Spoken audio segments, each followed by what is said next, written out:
Assalamu alaikum wa rahmatullahi wa barakatuhu. Assalamu alaikum Abdul Jabbar Sahab. Walaikum Welcome salam back. warahmatullah. Thank you. And welcome back to our audience from Radio Apniwaz and Amar and AJ's podcast.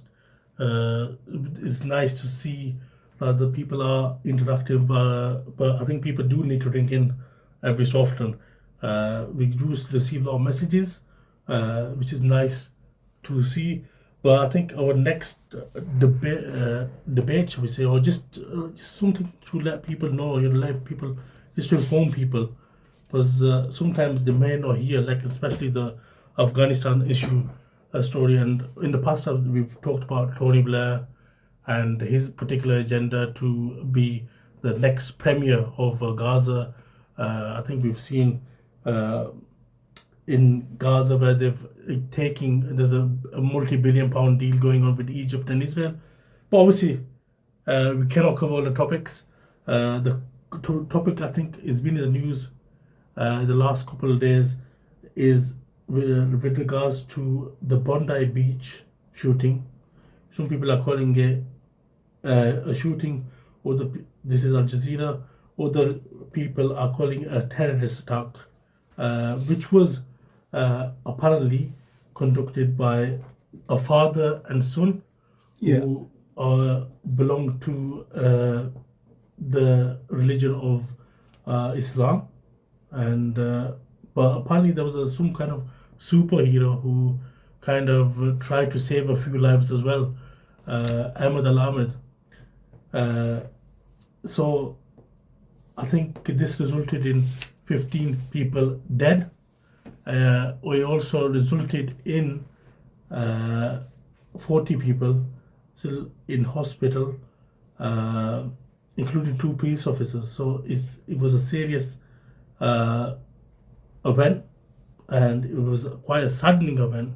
It's really disturbing when you see that children as young as 10 who were killed, and obviously the eldest I think was a Holocaust survivor, the 87 years old. I think people probably think I'm a raving commentator with the way I'm speaking, but obviously it's saddening where there's a loss of life.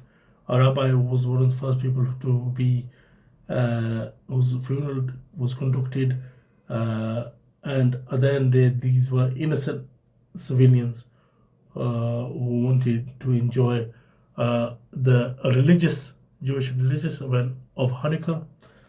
And once again, it's sad to see that. But I think, what's your take on this particular event? So to start off with, to target civilians or commit acts of violence or terror, this is basically not allowed in Islam. Anyone who promotes or tries doing these is a terrorist. He is, whichever community he is from, whether you've got now, Australia who were trying to recognize the two-state solution, and people throughout the world were expecting, like, okay, all these countries now wanting to, agreed on the two-state solution, but so some people are saying this was a false flag operation to get the Australian government to stop supporting the two states, the Palestinians as a state. So this will now, although it's failed to achieve its objective, because as you saw, the Muslim man Ahmed Al Ahmed, he took on, there was 2 shooters. One was he grappled him to the ground, took his weapon off him, and then the other man was shot dead. 15 Jewish people were killed, 15 I think it was. But what we have to understand is that why is this happening, and who is behind it, who benefits from this. Is it the Muslims who benefit from it? No. Who benefits from it? We have to ask that question. So obviously, what you have is a Hannibal doctrine that Israel has, meaning that it can, they can kill their own people to achieve any kind of, if it means achieving any of their goals. So this is obviously we don't know too much about who these people were and why they were doing this. So it's only recent news, so it's hard to judge the judge who was behind it, why they did this, and what was the attempts to what was it what kind of objective that was aimed for in this attack. So we have to obviously any murder that takes place, we have to leave it to the authorities and the police and the intelligence here to probe who was behind it so that it doesn't happen again. So, do you know who were the accused? Who were they? Any background? The accused, I think they were. So, there were initial reports. They were obviously, I think it's pretty early on. They established they were from a Muslim background, but I think there was reports it was Pakistani. But looking into it, it looks like they may have been Indian, and what do you call it as. In the Telangana police reported that the father was an Indian national from Talichoki, Hyderabad, who immigrated to Australia in 1998 on a student visa after completing a business degree in Hyderabad and marrying a woman in Australia. So it's interesting to see that he has been in the country for a long time, and obviously why he's doing it, how he's doing it. I think we probably won't be able to get to the bottom of that. Moreover, these kind of attacks, were inspired by or they were either the agents of Islamic State. I thought Islamic State was dead and buried. If you look at so-called these groups, nobody knows them. Obviously, we've been living when we are from the Muslim community. All these different groups, they don't exist. I've never come across or seen anyone from Islamic State or the ISIS or Al Qaeda. Just to obviously, finally, I want to say that we need a society which is basically holds values of decency, holds values that are being promoted in society. Those need to change. Legislation is not going to change anything because people do not. If you try to bring law in, rather than elevate the values in that society and to create harmony between communities, we need to look at how to do that. And we've already done.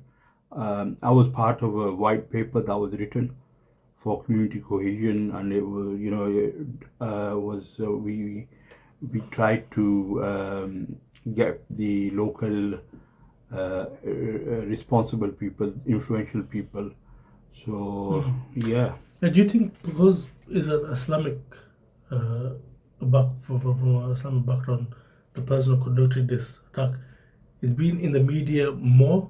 There's been lots of other killings, especially in the US and other places, but he hasn't been in the news much. I think for weeks or months this is going to be in the news. Do you agree? Yeah. So this is what is called selective outrage, which is obviously you got one rule for one set of people and one rule from the other set. So you need justice. You need a society which does not discriminate and try to criminalize one community over the other. This leads to communities not interacting with each other because of the fear that is being put by the media, by the politicians, and this kind of situation by the whether it's and these people, the far right, nobody is trying to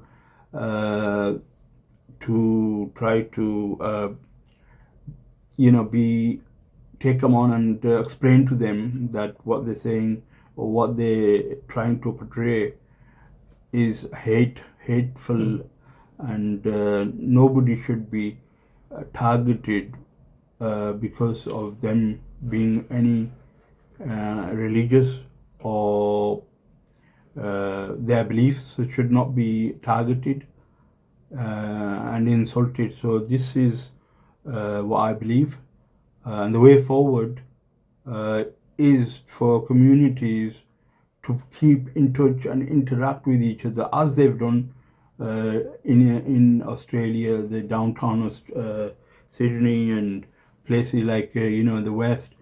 So there is a propaganda war taking place, and we need to counter it. Do you think people from the Muslim background or from adherents of Islam, they are losing the propaganda war? Sorry, what did you say? Do you think people from the Islam background or Muslims, shall we say, are behind or losing in that particular battle in the propaganda war, shall we say? This Gaza war has basically. Because to me, it looks like they're losing. That's how I think that this was a false flag operation, and one that failed. Nobody took it. Yeah, according to the family, they said they've gone out fishing or something. Her father and son went out fishing. That's what her mom, the accused wife has said, and the other children as well. So what you're saying is false flag, but I think we shouldn't delve too much into conspiracy theories or anything like that. But I'm just going to read the studio number. So at the moment you're listening to Ahmed and Abdul Jabbar Saab. Once again, Abdul Jabbar Saab is a senior journalist, and we're live on Radio Apni Awaz. Our studio number is 01274 271 786 or 787. Our WhatsApp number is 075 3388 3545. And if you do want to contact us, or if you just want to be one of those silent listeners, well, I think Golden Mayor said these Muslims are pretty silent anyway. Nothing will happen. I think she did a test where they attacked Al-Aqsa, and they said there's no uprising. There's nothing's going to happen. So they refer to them as the sleeping Muslims. I don't want to pump people up too much, but that's our studio number, our WhatsApp number. People do messages, and Abdul Jabbar Saab and Shabir Saab. But without further ado, the positives is pretty negative story. Obviously, people dead, but apparently there was a gentleman called Ahmed Al Ahmed who may have saved lives. Do you know anything about that particular individual? Yeah, I've seen the video where he basically, the gunner is shooting, and he basically tries to grapple him and he took his weapon off him, and then that guy started running. Apparently he did sustain injuries, and the PM of Australia visited him in hospital, and he's a hero. Because of him, many lives could have been lost. Because of him, the lives that could have been killed, he stepped in to take him down. So he was weaponized, and he disarmed him. And that's what any person would do of any any sane person or who has got humanity in him, you would try to save people's lives, and that's where this is what our Islam teaches us. And so basically the actions of Ahmed Ahmed led to him becoming a hero, because he, to take on someone with a weapon, it's not an easy thing. Yeah, and I'll probably just mention, obviously, in Australia, they've taken well to him. They've set up a GoFundMe page for him.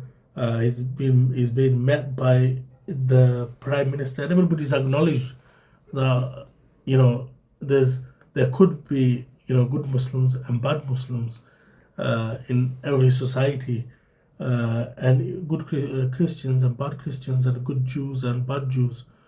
What do you call what do you call we've seen instances where the people from different religions claim this is the right thing, and obviously we do know in the West and other public uh, places and around most places of the world, they would probably characterize Muslims as terrorists. What do you call it? But I think this is gives another example where that is not the case. Where where you have liberal societies in Turkey and other societies where people are very liberal, people are very pro-Islam in lots of places like Morocco, for example. But or in different places we have different people, good people and bad people, and this particular individual actually most likely helped to save lives, and he was from a Muslim background.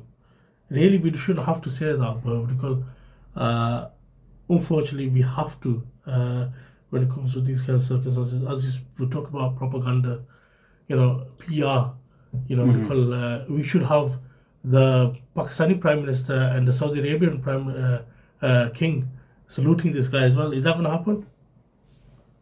I don't think so. Why? Obviously this is totally different area, topic that we're moving into. But No, I'm just saying because it's yeah, talk you're about right. You propaganda. are right. That And are this they is a going to go to positive. see him? This is They're not going to positive. go to see him. The Prime Minister of Australia went to see him, Yeah. and that's all I know. Yeah. The obviously the if you think of the rulers of the Muslim world, they can stop occupation, try to regain and help the people of Gaza, which they can. But this is But I just think in the mentioning past, the Al Ahmed wa Al Ahmed. He was basically brave enough to take that step, and we salute him for that. So that's all we've got to say, and obviously there's time that's running out, so we need to move on to I the think we'll next probably stuff. quickly mention in Afghanistan there was a boy who hugged someone who had a bomb, and there's lots of other instances where Muslims have safeguarded life, and it's nice to see that. And this is another example, but obviously overall it is saddening, the events, and hopefully what do you call there could be some positive elements that we can see throughout the world, and hopefully we can have nations around the world, Muslim who claim to be Muslim, who actually promote Islam as well fully. I think we're going to take a minute or 2 minutes, couple of minutes break, and then we will be back with you. Thank you very much